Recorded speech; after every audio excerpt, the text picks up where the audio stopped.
stay.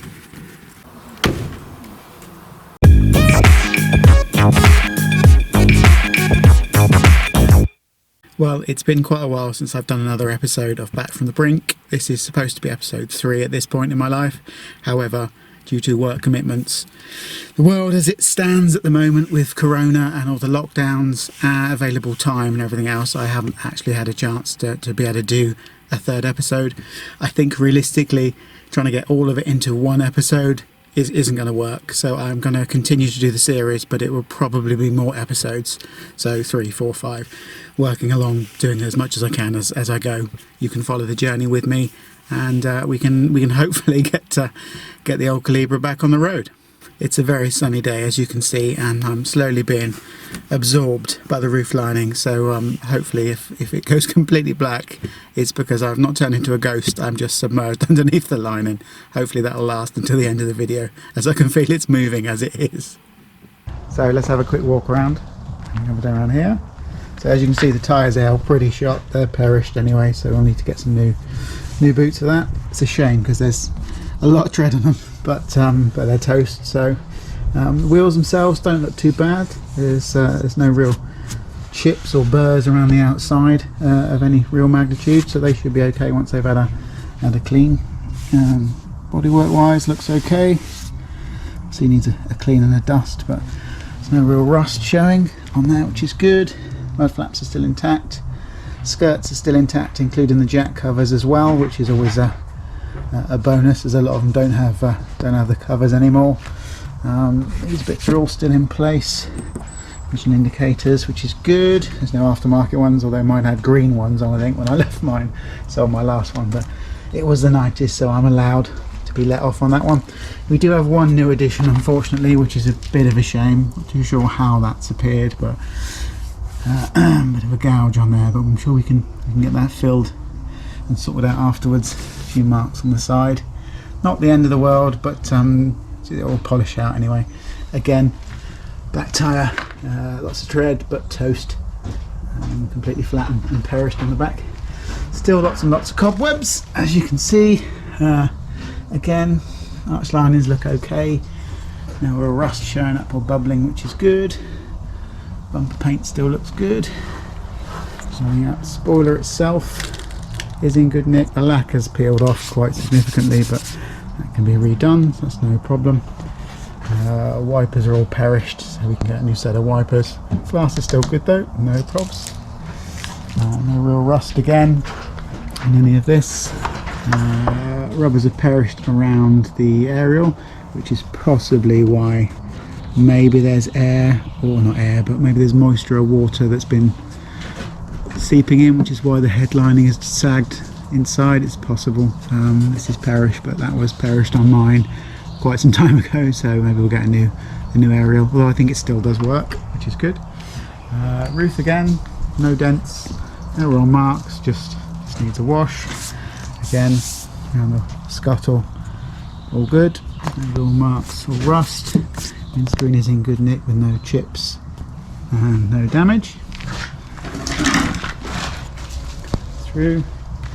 Headlights, again, all good. I had headlight protectors on mine, which I think are quite rare, so I didn't even realise they were quite rare when I had mine. I should have kept them when I sold the vehicle, but you don't think about that at the time.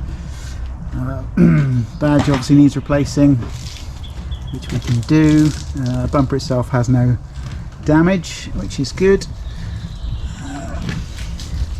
Needs a bit of a scrub and a clean. There's no problem with that one. Again, cover's still in place and it's the correct colour, which some of them aren't now, so that's good. That's getting a bit rare. Again, a little bit of touch-up work to do there, but nothing of any real damage to worry about. Again, another tyre. It's sad that it has got quite a lot of trim on it, but I think they are perished by the side walls, so it's another one to do on that side. Again, all the trims are in place, jack and covers are correct and in situ. Bumper trim is all the same.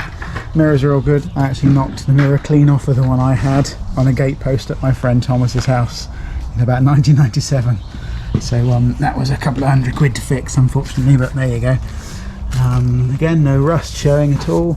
Door locks we do need to figure out. I think we may have the door lock somewhere. I think it might be the door lock mechanism, but we can get that refitted again. No rust down here. This is where mine went. Mine had a bit of rust here, so that's all good. Again, all looks pretty dry and pretty tidy. Again, another wheel. This one is actually holding air, but it's the same age as the others. And looking at the sidewalls, they are pretty perished. So I think we'll do a full set. Again, no rust around the filler cap, which is good. I don't think it's quite common, really. I don't think they go on the filler cap like the Fords tend to go. It's like there's a bit of a repair there, but nothing of anything to worry about. There's a little dent on the corner there. I actually took a gouge out of mine and I had myself one at the gate post because, you know, the joys of being a teenager and having a fairly sporty car. I didn't really look after it as much as I could have done, but there you go. Obviously we need to refit the lights, the number plate. I'm not too sure why they've been taken off, but there must be a reason. There we go. Obviously brake light on the back. All the LEDs, I believe, I could be wrong, I have to check the previous videos, all still work, and all the lights are all in good nick. So yeah, that's fantastic. Look inside. Oh, look at that. Brings back memories. It's immaculate in here. I know the roof lining's dropped and it tried to kill me earlier on, but there's just no, you'd expect mould and nastiness. It's just been sat, and it's not. It's like I drove it yesterday. It's lovely. It smells nice in here too. It's so dry, you can just tell when you get in. It's solid. There's no issues, I don't think, with the window seals or anything like that. It's a nice place to be. Seats are all good. It's so soft. I like this. I wouldn't mind this in my current car, to be honest. Seatbelts again. Still solid. Funny colour, but it's all still original. There you go. There's a classic roof line. It's every time I visit the car, the roof lining is now creeping forward. It's now a van. It's now a Calibra van. I like it. Let's jump in a minute. Oh, look at that. It's nice and sunny there. That.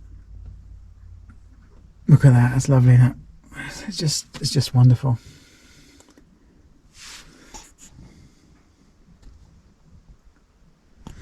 So the original stereo in there, look. Grundig. I think the SC 300, 303, I can't remember, 302, 303, something like that. This one's got the digital clock as well. Mine didn't have that. I think I had a normal clock. I can't even remember. I think it was a normal clock. The white dials, which I wish I'd had, but I never did. 81,000, which is nothing at all. So yeah, this, you can see why this runs so well. Dashboard itself is fine. It's supple. There's no cracks or nastiness. That's a proper join. Oh, I tell a lie. There is one crack just there. So there is one. But I've seen them a lot more broken up than this. And the cobwebs. The velour and stuff. This is a very nice. I know it's called lens cloth, I think. This tweet is a nice touch as well, which is good. Lotus Esprit door handles. I'm just kidding. I know it's the other way around. But yeah, it's good now. It's good to know that you've got some Colin Chapman in the car with you. You can tell it's a different era as well. It's more of a pure era. I quite like it myself as well with the steering wheels, because there literally is nothing. You've got a horn and an airbag. There's no other controls on it at all. It doesn't look like Lewis Hamilton's Mercedes or anything like that. It literally is, you know, driver focused. You look out the window, you turn the steering wheel to go around corners, and there's other things to distract you when you're driving around. Yes. All still pretty solid. They are really well built. I am very impressed on how well it's stood up. I don't think some of the current cars that are about, including my own maybe, will be in this condition in 20 odd years time. So yeah, a testament and a credit to how much effort that Vauxhall put into these. I know they spent a lot of money on getting them right. So I'm looking in the back. Still got a few goodies in there. There's my box of goodies still there. Haven't had a chance to look through it. As I say, the roof lining, the carpets and the mats. I can do with a bit of a tidy, but they're all still really good. A few cobwebs which we need to sort out. Gratuitous cassettes as well, which is always good. The electric window switches always amuse me as well, because they kind of just look like a bolt-in pack, which is exactly what they probably are, but it's like some modular design. I quite like that. It's very clever.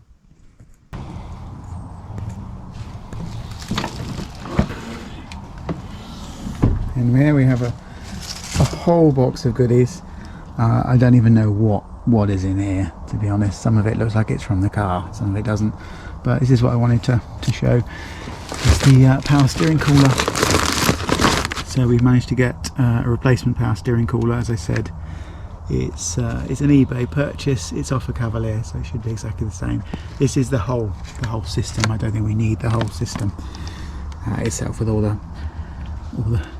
pipes and the connectors and everything else right down to the other end of the system. But it's nice to know that we've got them with some spares. I'm sure maybe they'll come in useful at some point.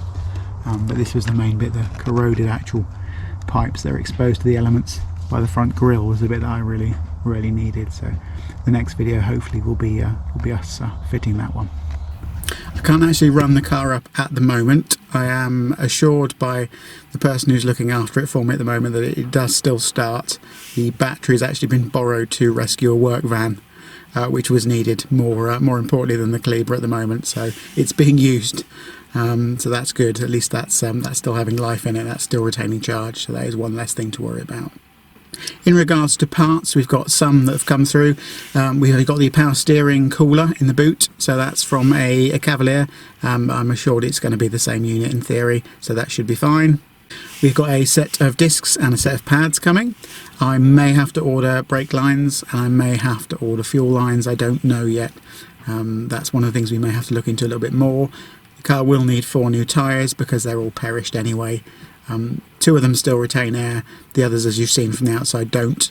So they are long since for this world. I am still really excited about the project. It's very difficult to get time to do anything with it, which is really frustrating, but I really want to get this finished. Thank you for taking the time to watch. I know it's not quite episode 3, although I suppose in a way it is episode 3, even though it wasn't the one I wanted it to be. There will be more episodes. Please keep checking out the channel for more content. There'll be Calibra content, more Vauxhall content, Skoda content, anything that I can get my hands on really that amuses me will be on the channel soon. So thank you for taking the time to watch. Take care. Bye bye.